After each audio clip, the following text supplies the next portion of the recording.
Most people don't start researching DIY energy devices because they're obsessed with technology. They start because their electricity bill keeps going up. At first, it feels manageable. A slightly higher payment one month. Then another increase during summer. Then winter arrives and suddenly basic heating or cooling starts feeling expensive enough to change your daily behavior. People begin turning lights off obsessively, avoiding appliances, watching thermostats constantly. And over time, something strange happens. Electricity stops feeling like infrastructure and starts feeling like stress. That's why DIY energy devices have exploded in popularity online over the last decade. Not necessarily because people fully trust them, but because millions of people are searching for alternatives to a system that feels increasingly expensive and difficult to control. And once people start researching these devices, they immediately encounter two completely opposite worlds. On one side, there are practical systems grounded in real engineering.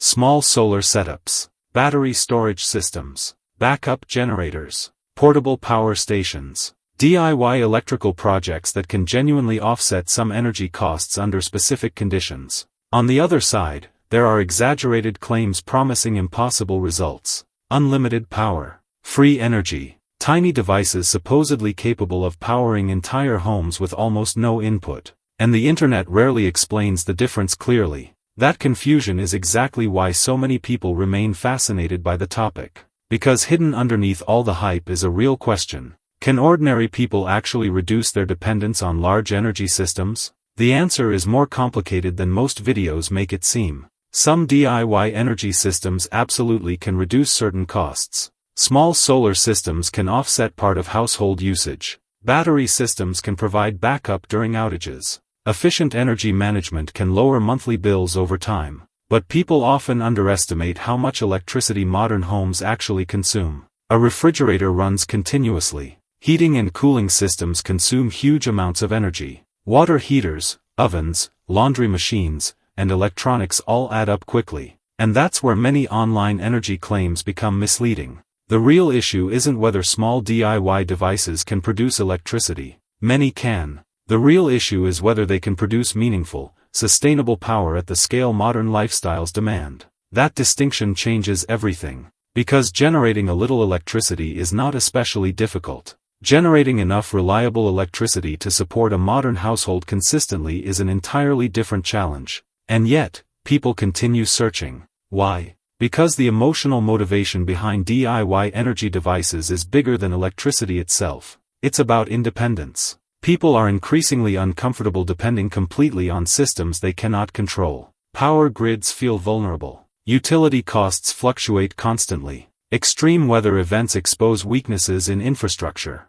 And many people quietly fear how fragile modern life can become when power disappears. That fear drives curiosity, especially when people discover historical figures like Nikola Tesla, whose work already carries an almost mythological reputation online. Tesla's name appears constantly in discussions about unconventional energy devices because he represents unfinished technological possibility. Even people who know very little about engineering often associate Tesla with hidden breakthroughs, wireless electricity, or revolutionary inventions that supposedly never reached the public. That mythology creates a powerful psychological effect. When someone sees a small homemade generator, a copper coil, or a strange electrical demonstration online, they don't just see electronics. They see hope that energy could eventually become simpler, cheaper, and more accessible. And honestly, that desire makes perfect sense. Modern energy systems are incredibly centralized. Most people have almost no direct relationship with how electricity is generated,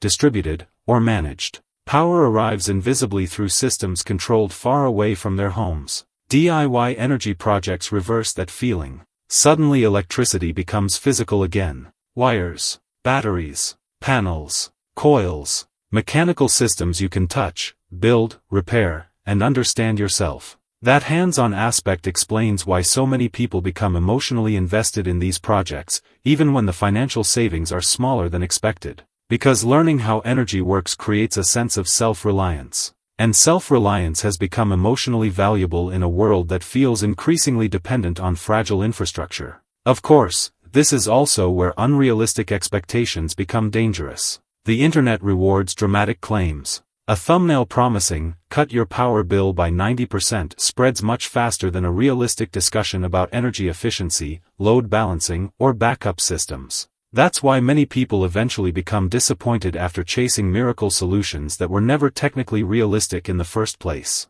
Some devices are misunderstood demonstrations. Some are incomplete experiments. Some rely on exaggerated marketing. And some combine real electrical principles with claims that stretch far beyond established engineering. But even after people become skeptical, many still continue researching the topic. Because underneath all the confusion is a legitimate desire for resilience. People want backup systems during emergencies. They want lower monthly costs. They want less dependence on unstable infrastructure. And they want technology that feels accessible instead of corporate and distant. That's why practical DIY energy communities continue growing online.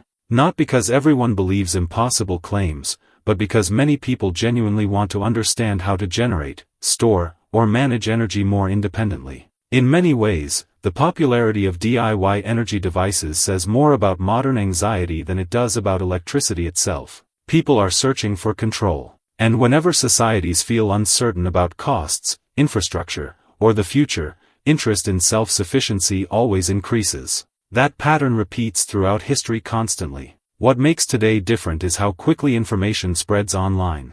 A single unusual experiment, homemade generator, or Tesla-inspired project can instantly reach millions of viewers searching for solutions. Some viewers approach these ideas scientifically. Others approach them emotionally. Most approach them somewhere in between. And honestly, that's probably why the conversation around DIY energy devices never really disappears. Because even when certain claims turn out to be exaggerated, the core desire behind them remains very real. People want energy systems that are cheaper, simpler, more resilient, and easier to control personally. Whether technology eventually moves fully in that direction remains uncertain. But the demand for that future clearly already exists. If you want a more structured breakdown of the most common DIY energy systems, how they actually work, and which claims deserve skepticism versus serious attention, there's a practical guide linked below. And if you enjoy exploring technology, infrastructure, and the psychology behind modern self-reliance, subscribe for more videos like this.